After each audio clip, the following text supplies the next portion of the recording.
Hello children, welcome back to Science Tube. Today I'm going to discuss with you chapter 3 of your chemistry book, that's matter. So let's start. To understand matter, you first need to see the definition of matter. Matter is defined as anything that has mass and occupies space. Okay, so a chair has mass and it occupies space. So this is matter. Same, the table. The table too has mass and occupies space. So table can also be categorized under matter. So children, whatever object, substance we see around us which occupies space and has some mass, they all can be categorized as matter, even the air, because though you cannot see the air molecules, it has some mass and it occupies the space around you. So air is also categorized under matter, right? Now let us study about the different states of matter. What are the different states of matter? The first one is solid.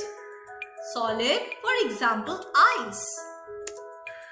Then we have liquid, for example, water. And then we have gas, for example, the gaseous state of water, that is water vapor. So we have solid, liquid and gas as the three different states of matter.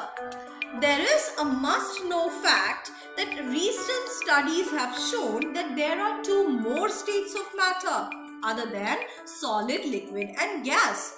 Those are bose-einstein condensate and plasma. Since you are in class 6, you don't need to know about it in detail. But next time anybody going to ask you about the different states of matter, do remember to mention plasma and BEC, that is Bose-Einstein condensate. Alright, so these are the different states of matter. Now, we understood there are three different states of matter. But why do we have these three different states of matter? It's because of the arrangement of molecules. Okay? The molecules of a substance are held together by a force, that is the intermolecular force of attraction. As you can see this solid, this is liquids and this is gases.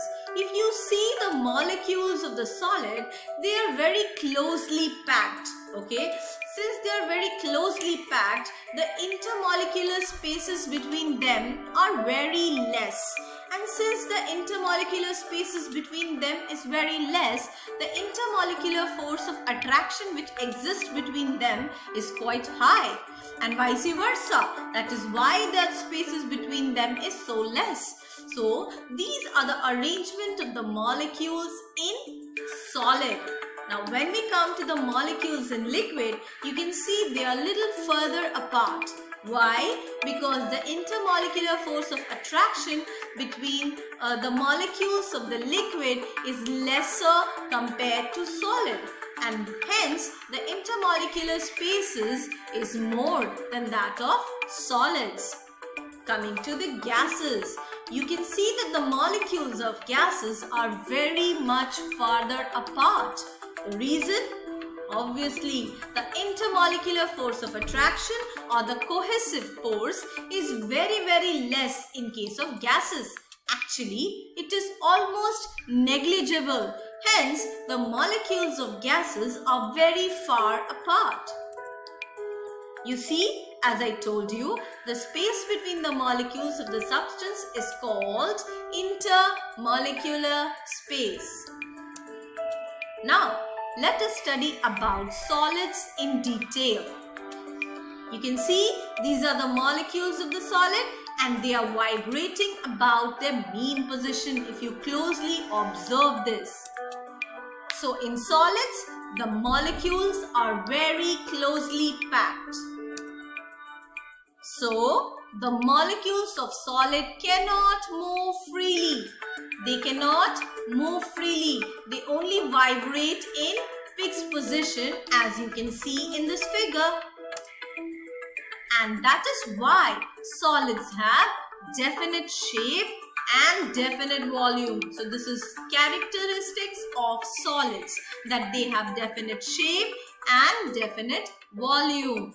And the question arises, why do they have definite shape and volume? What is the answer? Because the solid molecules are very closely packed. They are not free to move. They only vibrate in fixed position. Okay? Now, we all know the examples of solid, everything around us, which is in the form of solid, where the molecules are very closely packed. So, they all are the examples of solid, like the stone, the wooden block, the iron, etc. Okay? Now, let's move on to liquids. Now you can see the molecules of liquids are in a more random motion compared to the solids. Okay, so in liquids the molecules are not as tightly packed as in solids. The molecules of the liquids are free to move within the liquid. They can move within the liquid, and this random movement is called Brownian movement. What is it called, children? Brownian movement, right? And this is why the liquids can flow. Yeah, you see the liquids flowing? So liquids, they don't have definite shape. They take the shape of the container in which they are kept. You take a bottle of cold drink and pour it into a glass, so that cold drink takes the shape of the glass. Okay, so liquids, they don't have definite shape. They take the shape of the container in which they are kept. But yes, they have definite volume. Though they don't have definite shape, they do have definite volume. Like we have the Coke bottle, 500 ml, 300 ml, right? So the liquids, they have definite volume. Examples of liquid are water, oil, petrol, etc. Whatever you see flowing around, they can be categorized as liquid, right? Now gases. Can you see, children? How beautiful. You see the molecules? They are free to move anywhere. They are not bounded. Okay? So, in gases, the intermolecular force of attraction is minimum. As I told you, it's almost negligible. Thus, gases have got the maximum intermolecular space. Okay? And that is why they are very much free to move around in a closed container. Or if you leave it open, it can fill the entire space. Therefore, gas molecules show maximum Brownian movement. And that is why they move freely and take the shape and volume of the container they are kept in. Now, what do this mean? This means that they do not have any definite shape, nor do they have any definite volume. You keep a gas in a container of 50 ml, so the volume of the gas is 50 ml. If you keep the gas in a container of 100 ml, the volume becomes 100 ml, right? So it takes the shape and volume of the container they are kept in. As I told you, they don't have definite shape or volume, right? An example of gases are hydrogen, oxygen, nitrogen, etc. Our atmosphere is filled with different types of gases. Now let us compare the three states of matter: solids, liquids, and gases. Let us come to the shape. As we studied, solids have definite shape. The liquids, they take the shape of the container they are kept in. And gases also take the shape of the container they are kept in. As you can see, the gas molecules has taken the shape of a balloon, right? Now coming to the volume, they have fixed volume. Who has fixed volume? The solids, they have fixed volume, right? Now the liquids, they also have fixed volume. As I told you, 200 ml of soft drink, 500 ml of soft drink. So they all have fixed volume. But gases, they take the volume of the container they are kept in. Okay? A little more of comparative studies. Coming to the fluidity. Now children, we all know solids cannot flow. Liquids, they can flow from higher level to lower level, right? From a higher level to a lower level. Fluidity of gases, they can easily flow in any direction, right? Now coming to the compressibility. Solids are incompressible because the molecules of solids are very tightly packed. Whereas the compressibility of liquid is very slight. So we can say that liquids are slightly compressible because the molecules have a little bit of intermolecular spaces between them. Whereas when we come to the compressibility of gases, my dear children, are highly compressible because the molecules of the gases have a great intermolecular spaces, so you can compress them easily, right? Now, can you see this? This is the interconversion of the states of matter, okay? You can see this here, it is showing clouds. This is the ice, underground, and this is the ocean, okay? This picture depicts something. What does this picture show? It shows that during summer season, what happens, the water from the underground in the oceans, they become vapor on being heated. And when they reach the sky, where the temperature is low, they condensate and become clouds. Then again they fall down in the form of rain, okay? Also these water, they form ice caps over the mountains. So this shows how the states of matter can be converted from one form to the other form. Alright?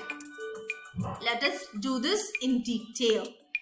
Now, can you see this? This is what I just now told you. You can see that the molecules are very tightly packed and they are moving in at their position. They are just vibrating about their mean position. So this is solid, okay?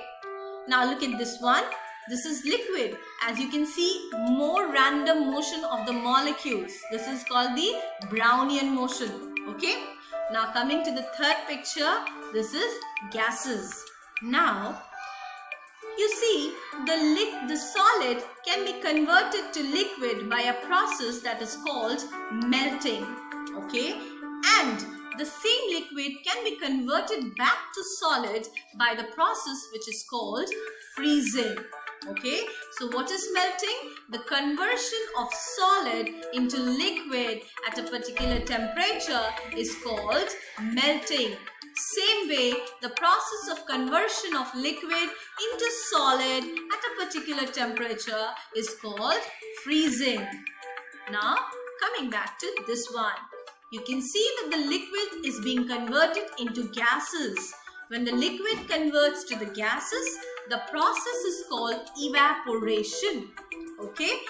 And when the gases converts back into the liquid, the process is called condensation. Okay?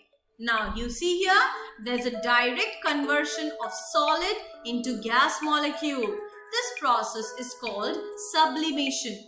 The direct conversion of the solid into gases is called sublimation, and the vice versa is called deposition. I hope I made this chapter clear to you. Thank you all. In my next video, I'll be uploading the question and answers of this chapter. Please mention your queries and give your feedback in the comment section. do subscribe to my channel and keep sharing.